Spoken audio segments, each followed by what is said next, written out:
All right. Okay, welcome everyone. So, have you guys heard the saying, how you do anything is how you do everything? Have you Yeah. heard it Yeah. before? I've heard that. So, here in Yogami Kids, we do everything by starting with a mindful moment, okay? With a micro meditation. So, I would love for you to join me, okay? It's going to be quick. So, sit up nice and tall, roll your shoulders back, and take a few deep breaths. Breathe in and out.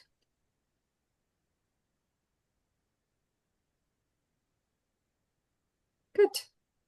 That's it. Thank you. All right. So now let me share my screen.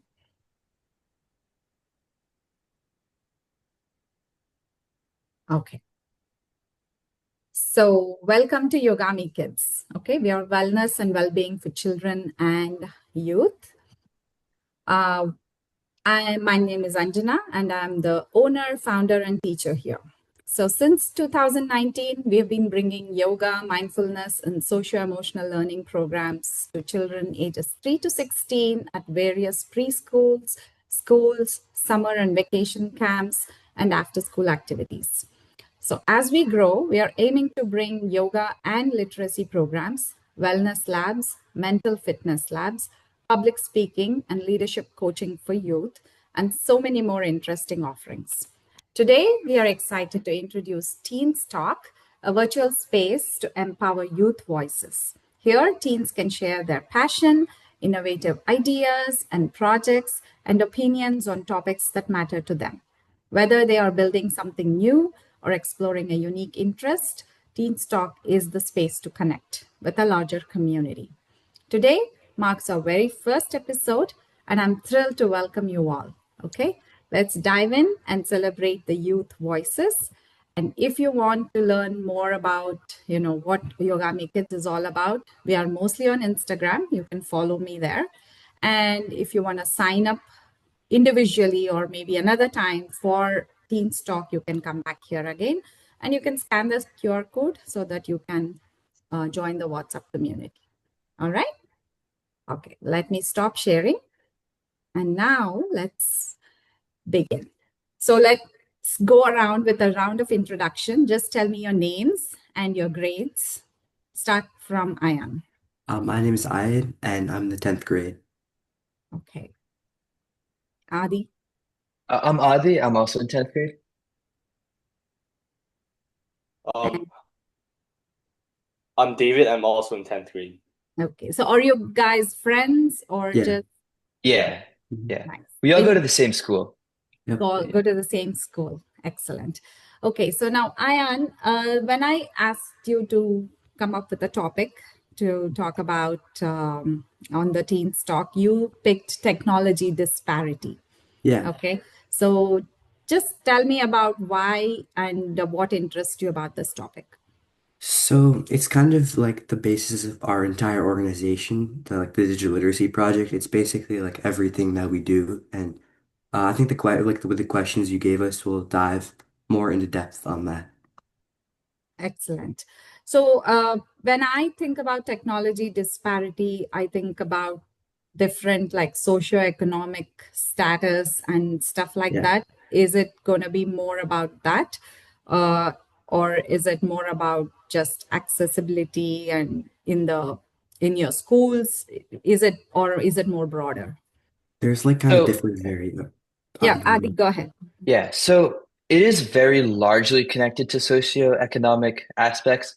If you want the dictionary definition, tech disparity, it's defined as the unequal to access to and use of technology between different groups of people, communities, or countries. And if you want an example, like in Massachusetts in particular, there are like 8% of households that lack any sort of devices or internet access, and about 10% of households in Massachusetts in particular that lack like any sort of computing power at all. So, Wow, yeah. that's interesting to know. Okay, so David, why do you think solving this, or what are you interested about in this particular topic, or why are you interested in this?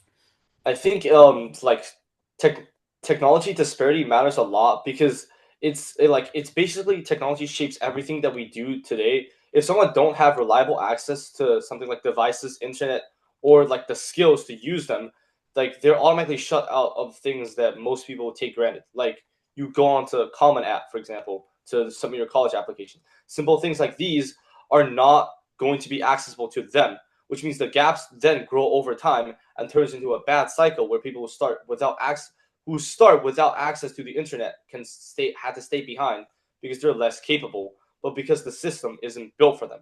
So the cycle over and over just resulted in a bigger gap as the Yeah. days go on.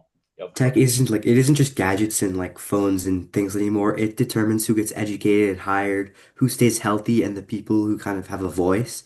It's like when only some certain groups have access, decisions get made without everybody included, like being considered. And a society where only some benefit from technology gets more divided, it's like less fair and less innovative overall.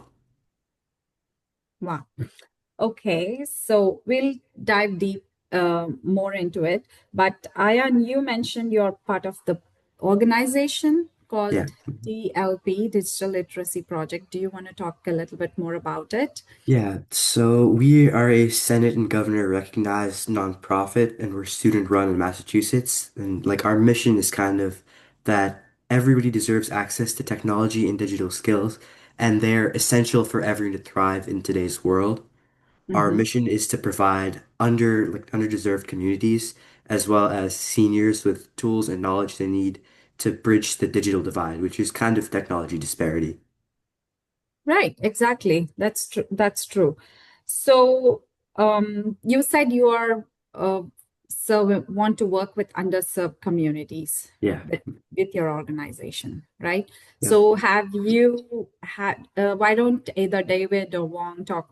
Sorry, David or Adi, tell me about any personal experience that you had while talking to any kids from these communities about technology? Have you spoken to them or anything that you have during your work? Yeah, You want to go so first? yeah. One experience that really stuck with me is we went to this one workshop it was actually at a summer camp for a school in Westboro. There was this one kid I met, right? He had this phone, and his phone, it was completely blocked out with all sorts of just these really weird, like security notifications and scam notifications. And they were all in his messages, right? So he had something like 10 to 20 just random scam messages at the top of his inbox. And he was like really scared that like he didn't know what all these messages were. And so what I remember from this experience is that he was just terrified of this whole thing. And I had to sit him down, I had to talk to him like, hey, these are like bad people. They just want to steal your data. Don't talk to these guys. And so I was able to talk him through deleting all those bad messages, reporting them, and then he was fine afterward. He was really thankful for all that. Oh, wow. That was in Westboro? Yes, I think he was a sixth grader in Westboro. Oh, there you go. So it is so important that, young children should be very careful as well, right? So Yeah, they should have Yeah. some digital literacy skills, definitely. yeah.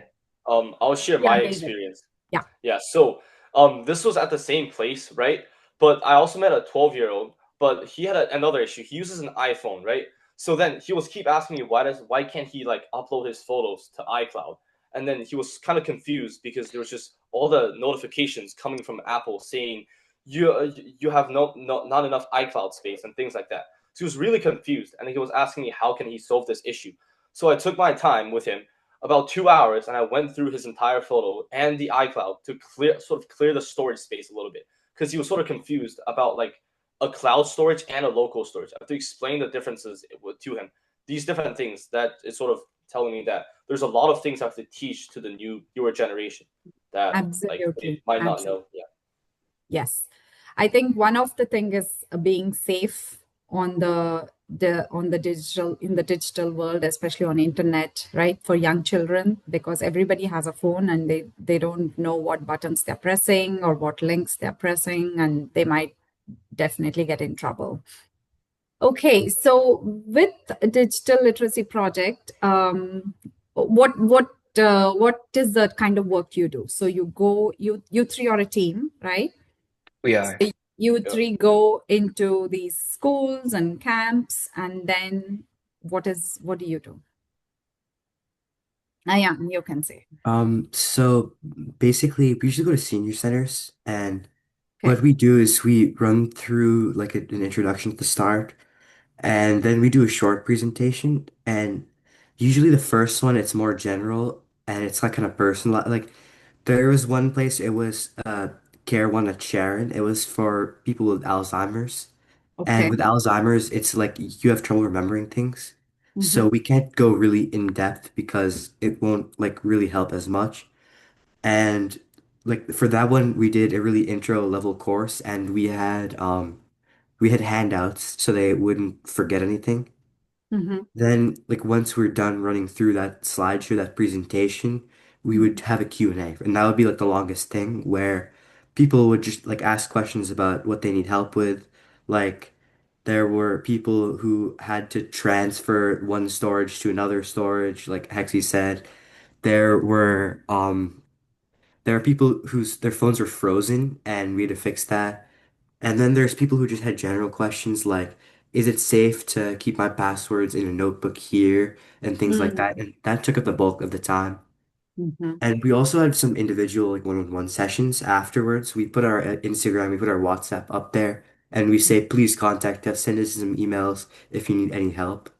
Yeah. And we usually go back as well, and we do custom like tailored ones. Like we did one Mm. on using Canva, which is graphic design, Yeah. and then we did one on AI and art like just those chatbots, Chat GPT, because that's a new thing that's coming up. That's coming up. Exactly. Yeah. So, David, so sorry about that. So, yeah, tell me about something that you like about this work. What, when you go into these senior centers or, go into other schools and working with young children, what is the most thing that you enjoy? I think the most thing I enjoy is like the moment when I solved the issue for them, like all the gratitude that it gave me. Like it's just very fulfilling, As like once I met with an elder for like 5 hours to solve one of his computer problems, and when he finished, he was like holding my hand and really thanking me. And at that moment, I just felt all my hard work was like fulfilled and things. It's really good. I really enjoy like helping people, and then at the very final moment where his issue is solved, like it's just very fulfilling. Yeah. That's wonderful. Adi, do you have any, what do you enjoy the most about working in DLP? I would say what I enjoy the most is presenting to such like diverse communities. Like we've talked to so many people across like not just central Massachusetts, but all over the place. And I feel like presenting to everywhere from like memory care homes for people with Alzheimer's to summer camps with like young children. Mhm. Like I feel like presenting to all these different people, seeing all their different perspectives and all the problems that they face individually, it's super interesting. And that's probably my favorite part of this whole thing. So that is so amazing that you guys are working with young children because in Yogami Kids, that is one of our, major group of, audience whom I take my yoga and mindfulness. But I also want to introduce them to tech skills like elementary school children. They should know how to be safe because everybody has a phone and, maybe they should learn some skills on their phones and other devices. So that is amazing that you guys are working with young children as well as so the age range is pretty broad, right? Yeah. That's great. So what are some of the organizations you have worked with so far? So Care Um, One, Sharon is one. And yeah, Yeah, you we've can go ahead. yeah. Okay. so we've worked with Volunteering for Seniors, which is another like it's a collaborator, it's another nonprofit, Yeah. and we've done some of our workshops with them presenting as Hmm. well as Acronis, which is like a big cybersecurity company. We've had some of their volunteers come and present along with us.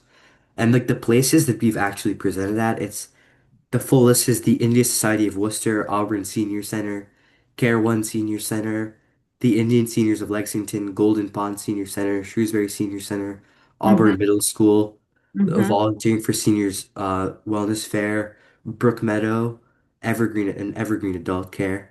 And then there's like been some individual people here and there. Like the total impact is probably around 1,000 people up front. Amazing. Wow, that's amazing. That's good.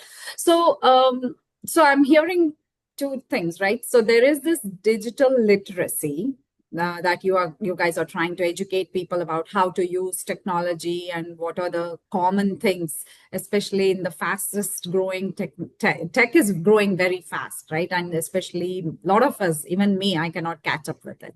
So there is this learning part, but there is also this disparity which the topic is about, right, today. So Yep. how do you think these two are like coming together, or what is the correlation here? Either David can answer or Ayan can answer this.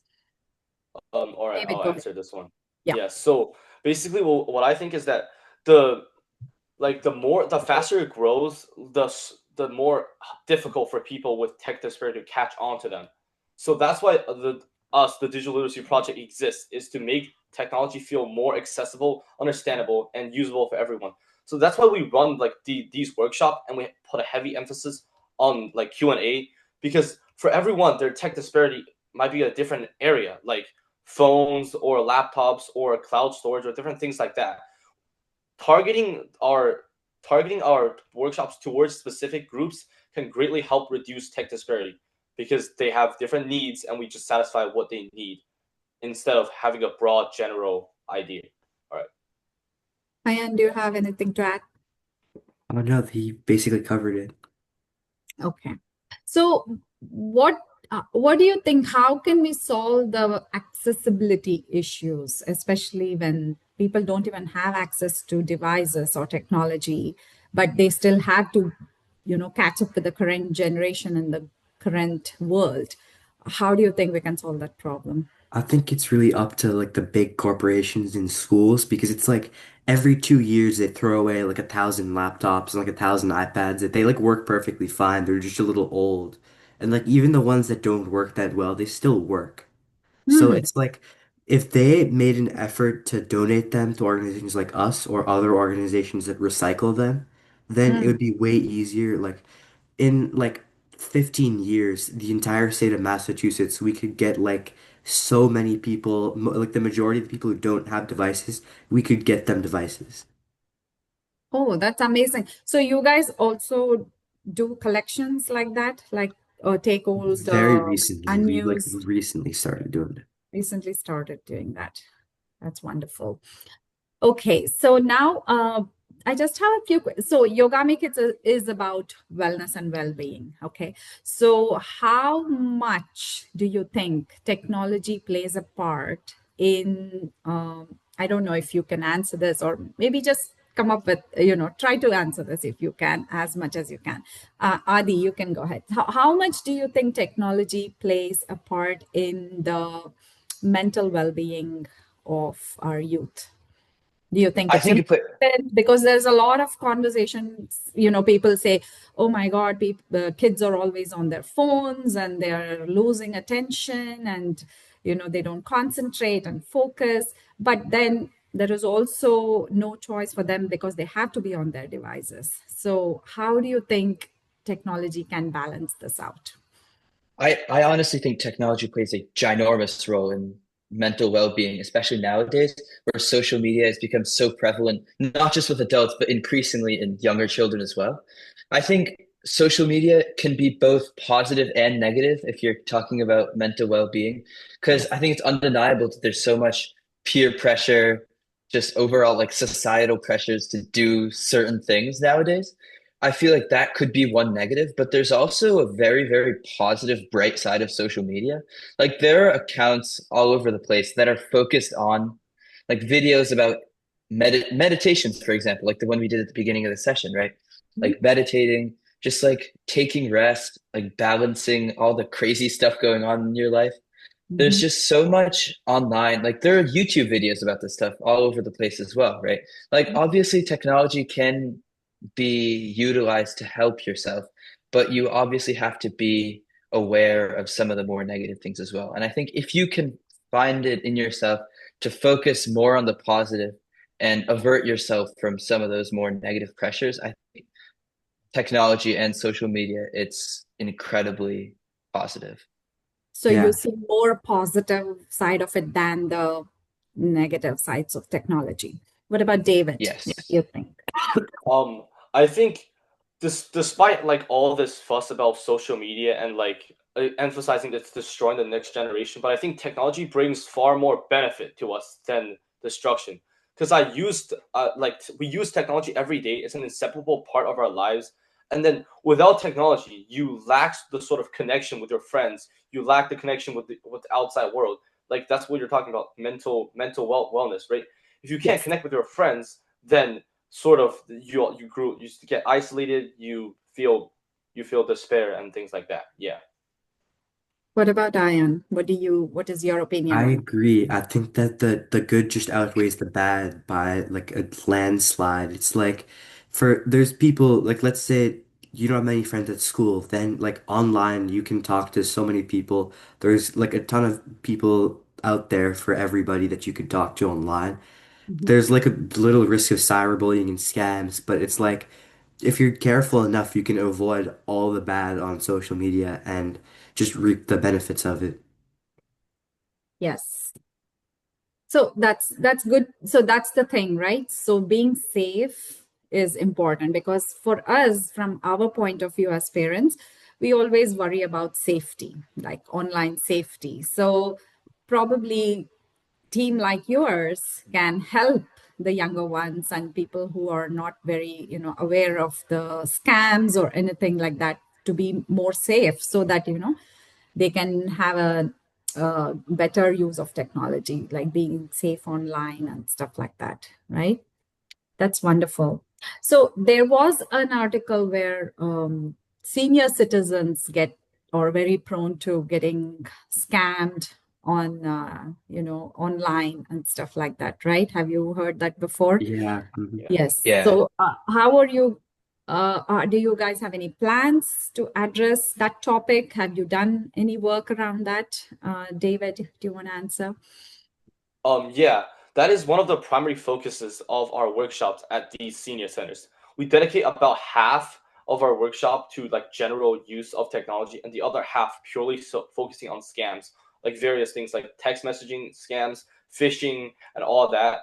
We sort of want to dedicate half of our time to just show them what can they see online, and then teach them a general mindset on how would they deal with scams and how to identify them, because scammers always come up with new methods to trick people. What they need to do is keep a constant alert. We have to teach them this mindset instead of telling them if you look at this type of messaging, it's a scam. There's always new forms of scamming going on, so they need to have a good mindset to identify scams. Yeah. Okay. Ayan, you have anything to add?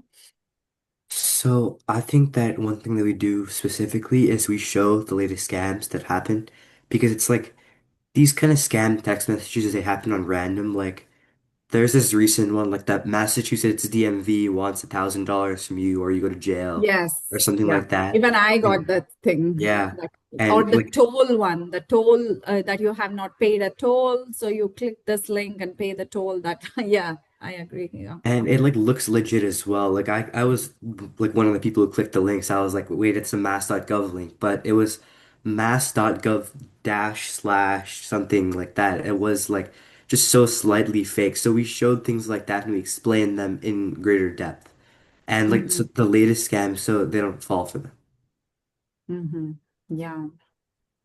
So, Adi, how young can children learn? How soon can they learn about technology? Do you think is important? How soon should they start learning? I think the second you get a device is the second you should start learning how to use that device and how to be safe with it. And I think even before you get a device, it might be smart to learn about technology, about the internet, because Hmm. you don't need to be on your phone all the time to get exposed to scams. Hmm. You know Oh, what I mean? okay. Yeah.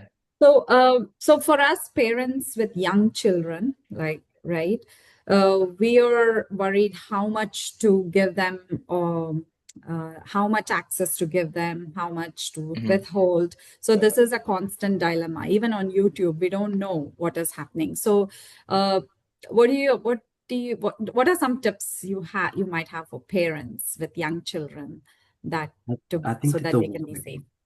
I Yeah, go think the ahead. worst thing for children on the internet is unrestricted internet access because it's like there's so many things that they can see, and kids that are young, they're at a very impressionable age, so things that they see online are things that they'll try to do in real life or things Mhm. that they'll try to idolize in real life.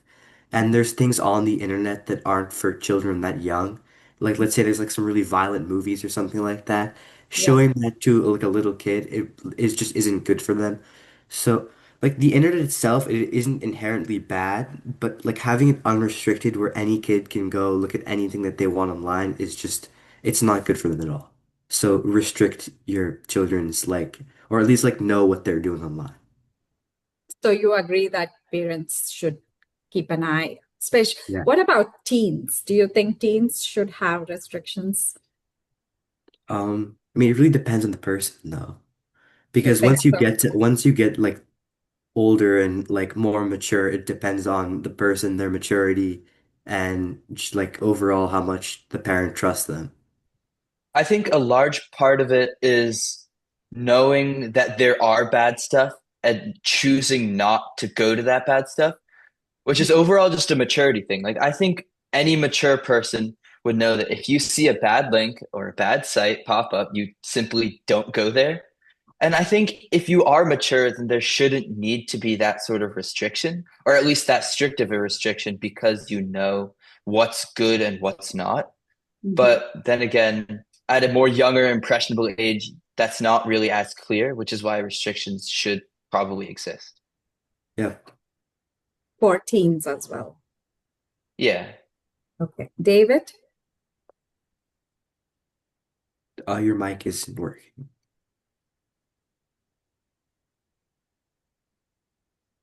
Can you hear me now? Yeah. Yep. All right. Mm, we Oh, Oh, lost just him put it on again. again. oh, We're having some tech issues here. Oh my God, oh, now this he's is gone. very scuffed. Some very classic USB connection error. Hold up. No. No problem. See my camera? No, No, your camera's off as well. Yeah. Interesting.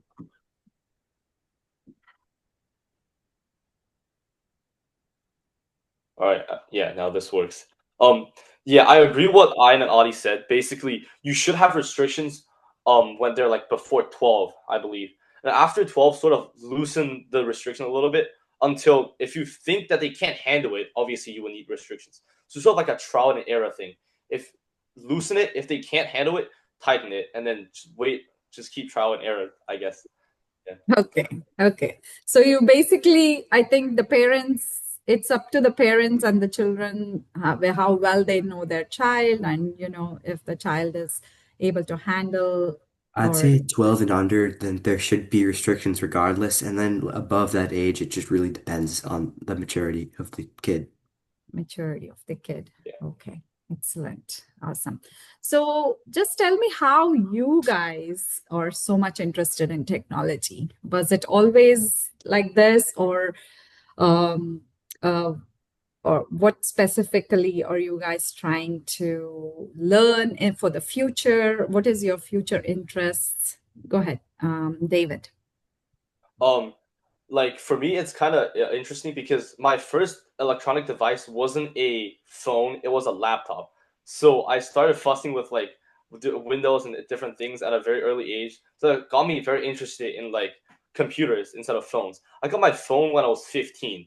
So like that was a little interesting. But anyways, so yeah, I wanted to be like when I grow up, I want to be like computer scientist or something like that. So Okay, I started doing programming and different things at an early age. So yeah. nice. Good. Ion. So for me, like my first device, it was an iPad, and using that device, I mainly used it to learn. Like I had restrictions on it where I had like 5 apps, and I think Mhm. one app that I really enjoyed was an app called Prodigy. So it was basically like it was like a full-on video game, except everything you had to do, you had to solve like a math problem, you had to solve like an English question. And Mhm. I think that really helps with just like learning and development because a lot of kids, like an issue that I kind of see nowadays is that kids don't want to sit down and learn for more than like 10 minutes. They don't want to sit down and read a book because they're so Yes. used to like the dopamine from these like fun things in these games. So Mm-hmm. I think that technology can be used in a good way like that. And that was one of my earliest experiences. And I kind of continue to use it for these purposes. Like there's like a note-taking app where you can just talk and it'll transcribe it down into a doc for you. So Mm-hmm. sometimes I use that for taking notes at like at school, there's a study method called active recall where you have to remember everything and then what you forget, you like so you remember everything, you write it down, and Yeah. whatever you forget, you go study until you remember everything overall. So I like use technology to speak into that, and there's this AI app that does it for you where it helps study and Mm-hmm. it works a lot. So For you this, use that and it's yeah. helpful for you? Mhm. Yep. Excellent. Wonderful. So what is your future plans like, or do you want to be like in the world of technology, or what are you planning? I want to be a doctor for like Oh, a ton of reasons. It's like I really enjoy helping people, which is a big factor in why I started this, mm-hmm. as well as there's like a lot of health disparity and tech disparity and health disparity kind of go hand in hand because it's like these days it's really hard to find a doctor. It's like there's like 8 months if you like tear some like a Yes. muscle or something like that. And Yes. then if you can't use telehealth or if you can't use any of these websites, it probably makes it like 100 times harder to find a doctor. Mm-hmm. And there's also many, many disparities there. Wow. Amazing. That's wonderful that you have thought about it. That's a real problem. Adi, Yeah. how did So you, yeah, go ahead. Yeah. So for me, like Ian, my first device was also an iPad. But I think nowadays technology, it's so inexorable. It's so inseparable from just society and the world around us that by looking at and exploring through the internet and browsers and everything, you learn more about the world around you. Like for me personally, I want to go into the math field, right? I want to do like math research. Like that's kind of what I want to do. So if I'm sitting down and I'm solving a problem, right? And I don't know what I'm doing, I might go into Google and I might find like a paper about what I'm trying to solve. And that just leads you down a whole new path of learning and exploration that just helps you get more in tune with what's going on around the world today. And that's what I feel like the greatest benefit of technology is. It lets us all be so connected with even like I read this paper once from it was originally written in French, but I was Hmm. able to find an English translation of it Yeah. online, right? Yeah. And that's just something that I find so great about the world around us today and how technology is just allows us to get so incredibly connected with it. Nice. Wonderful. So math, computer scientist, and a doctor are coming into the world. And that too, they are equipped with tech. That's wonderful to know. Okay, so I have two questions and then a final wrapping up question. Okay. So this question is, I think it's the talk of today, like every day, in fact. So whether uh, kids should be allowed to use their mobile phones in schools. A lot of high schools are saying, no, kids should not have access to them. They should put it in a locker. And of course, middle schoolers have to keep it in a locker. They're not allowed to use it. And even high school, I think they can take it with them or leave it in a box or something like that. So, what is your whole take on schools and mobile phones and tech or apps? I David, think that I, David can. oh, Sorry. Oh, oh Anybody yeah. can. All right. I'll talk about my opinion first. I think that you should ban phones in schools because, to Oh, be fair, phone in itself is sort of like a convenient tool, right? It's really easy to use, and you can easily get distracted, like scrolling on Instagram Reels for like 2 hours. And so they should just stop from doing that because during school times you're supposed to focus and learn instead of being on your phone and like doing whatever you want on your phone. It's like about engaging in your surroundings instead of getting locked away by your own bubble in on your phone. Yeah. okay. I am. I think I agree with our school's phone policy where it's not that they're outright banned and it's not like you have to keep it in like a locker or in like some other external area. Like I can keep my phone in my pocket and I can walk around with it at school, but you're not allowed to use it. And it's like if I'm going to the bathroom or anything like that, or if there's a test or a quiz or any kind of graded assessment, you bring it to the front and you like put it on the teacher's desk so they know it's there. Mm, And that kind of prevents cheating and kind of prevents distractions, and you still have your phone on you in case you need it. mm, Like I find myself using my phone for things like I need to text my mom, like I forgot my lunch, or pick up instructions, or something for like robotics or some after school activities. So I don't think they should be banned because there is like a need for them, and they're like even in school sometimes you need like a calculator, you need to text your friend to come over to the library so you can work on a group project. But it's also kind of a distraction if you have it in class or like a cheating mechanism for many things. yeah. Okay. Adi, what do you think? So I believe that, like Ian and David both said, in class, if you're sitting in a room and listening to your teacher talk, there is little to no reason why you should be on your phone. I think this is something that I think we touched upon earlier. There is a maturity thing there that if you can have your phone on you and not go on it, then that's perfectly okay. But the reality is, not all people are like that. So, for example, I have teachers who are perfectly fine with people having their phones in their pockets. And I have teachers that have a big box in the corner. You walk in, you need to put your phone in the box, right? I think both approaches have their audiences.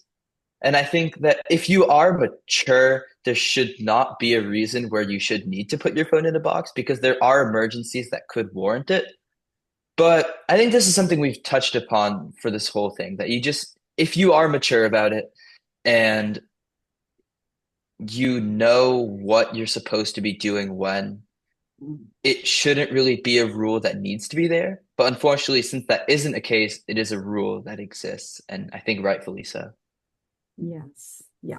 So again, it comes up to self-control and having that, knowledge and and being educated about your own roles and responsibilities, what to do when, and taking that, you have to be responsible. So that matters a lot. Okay. So another question is everybody's talking about short attention spans. Being on phone is ruining my child's brain, and they are not focusing. So do you think it's true? Do you think looking at your screen for a long time and then trying to do maybe possibly read a physical book, or even making eye contact with friends, talking to them, having a conversation. Do you find these things challenging because you are on technology a lot? Adi, you can go ahead again. Okay. So I think it all boils down to the idea of using technology to supplement your life instead of replace your life, right? I Okay. think if you're using technology to help you, right? If you're on your phone because, I don't know, you're Googling some information, if you're on your phone because you're talking to someone, I don't think that that would directly harm your personal interactions with other people. But if you're on your phone because you're sitting on your bed for 2 hours scrolling on Instagram Reels and you are like not talking to your friends because you're like texting them instead, I think that could definitely harm face-to-face interaction because no matter how good technology gets, nothing will replace a face-to-face interaction. I don't think in any of our lifetimes, nothing will replace a actual face-to-face interaction. So I Exactly. believe that using technology in the right ways for supplementation should not harm actual interactions, but using it in the wrong ways will. Okay. So have you personally felt that you cannot concentrate, or have you find that challenging, or you're okay with it, or you know how to, manage that? I'll say when I first got my phone, I was on that thing like 24/7, and I did 100% feel the effects of that. Yes. So, like, short attention spans are definitely a side effect of having a phone. And I think that it's a learning curve. When you get your phone, obviously, there is this sense like, I want to be on this thing all the time. But I think it's all about learning from experience and, yeah, growing out of that sort of original phase. Good. Again, it's about being self-aware, paying attention to do what you're doing, right? Okay, Ayan. I think that it is true. Like, there's no denying the fact that being on your phone gives you like a short or being on like short form content and like Instagram and social media, it causes shorter attention spans. It makes it harder for social interactions. And in like some really extreme cases, things like eye contact. But I think the real thing is self-control, where it's like if you're on your phone 7 hours a day, you're gonna have problems. And it's like school itself, especially for high schoolers, school demands that you do things for a long period of time, like 2 hour readings, Hmm. which it like so it really is just a matter of self-control that you shouldn't be on your phone for long periods of time doing things that are just like scroll, scroll, scroll, scroll, scroll, and these things that give you short dopamine boosts. Yeah. And if you are, you should do things that what's the word? It's like they help with your attention span. You do things like reading a book. You Yes. do things that give you a longer attention span to like counter to counter the reels. Yeah. So probably balance, have some balance, right? You should have the sense of balance. Maybe switch to books once in a while, right? Or probably you do have to read books, right? In school, Yeah. Yeah. the physical books. Exactly. So, David, do you think these attention span problem is a real thing? Yeah, I agree. They're real. Like I Okay. definitely feel the impact. I think the other thing that the Ayan and Adi didn't mention is that you shouldn't start your day by scrolling on your phone. I feel the big impact when I wake up in the morning and I just start scrolling. That sort of sets your mind to be like out of control because your mind just Yes. thinks that you should scroll 24/7. Like every single Saturday, sometimes when I wake up in the morning, I start scrolling. I just feel like I don't want to do any work in the day, and I just keep scrolling. So that's the other thing that we should keep in mind. Of start your day by, like Ian said, doing something that helps with your attention span, like reading a book, like doing your Mm-hmm. homework, or going for a walk. These Mm-hmm. things help to set your mind in the correct way, so that when you even get on your phone, you know that self control. You know that you shouldn't be on it for the entire day. Yeah. Yeah. I find myself using an app called Opal, which is basically like what it does is that I set like a focus time from 5:30 to 7:30 every day or 7:30 to 9:30 depending on like when I get back. And what it does is it basically just blocks every app on my phone except like Mm-hmm. the calculator and like pictures in case I need it. Mm-hmm. And it like really helps with attention span because like sometimes you just like pick up your phone every like 10 minutes and it really just hinders your productivity. But Yeah. the, like things like this, like, or even just putting your phone in another room, it can help improve your productivity. It can help you improve your attention span a lot. Yeah. Yeah. Yeah, definitely. Again, it all, what I'm hearing is like, even though we are aware of it, I mean, some of them are not aware, some of them are aware, but it comes to awareness and then taking the balance and taking the right steps to, manage your relationship with technology, right? Because there are benefits, like we spoke, and we cannot live without it these days, but we should learn to be human as well along with our tech. That's wonderful. So we spoke a lot of things. That's amazing. So one final question is, how do you think, now David can answer and then Ayan and then Adi. So how do you think solving the problem of tech disparity and educating the common people with literacy help the world to be a better place? um because like how like Audie has mentioned before, how much technology has been part of our lives, it is crucial to make everyone know that technology can help them, and they should use technology for the benefit of themselves instead of destroying their lives by scrolling on Instagram and things like that. Yeah. So learning and teaching people how to use technology correctly can help them in every way of their lives. Yeah. Ayan. So it's like giving people the access to technology and teaching them. It isn't just like handing the freebies out. It changes like things like opportunities, education, health, and the economy. Like like as of right now, tech access is uneven. There's entire groups, entire like places that get left behind. But when that gap closes, the world gets smarter, like healthier, and more innovative. things like education, they get fairer. It's easier. We do our homework online. If you don't know how to use like the school portal, then Mhm. you're gonna basically fail all your classes because homework makes up such a big part of it. It also gives better jobs because like I think most jobs can be supplemented quite well with technology. Mhm. Basic digital skills would help it. It help the economy as well.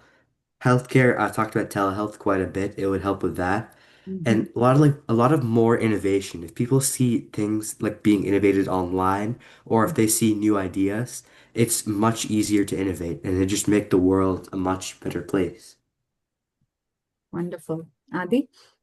Yeah, so similar to what Ian is saying, I think nowadays there are so many people with so many incredible skills who are in some sense suppressed by their inability to use technology, right? Like people like artists, for example. I read this article recently about this group of, it's this tribe, I think, in New Zealand.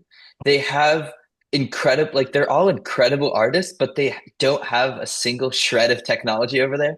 So Mm. nobody actually knows about them until this one reporter went over there, I think.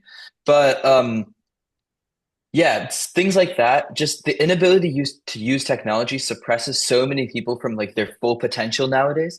That it's similar to what Ian said, right? Using technology to like grow your own opportunities, which is I think a Mhm. big thing. Yeah.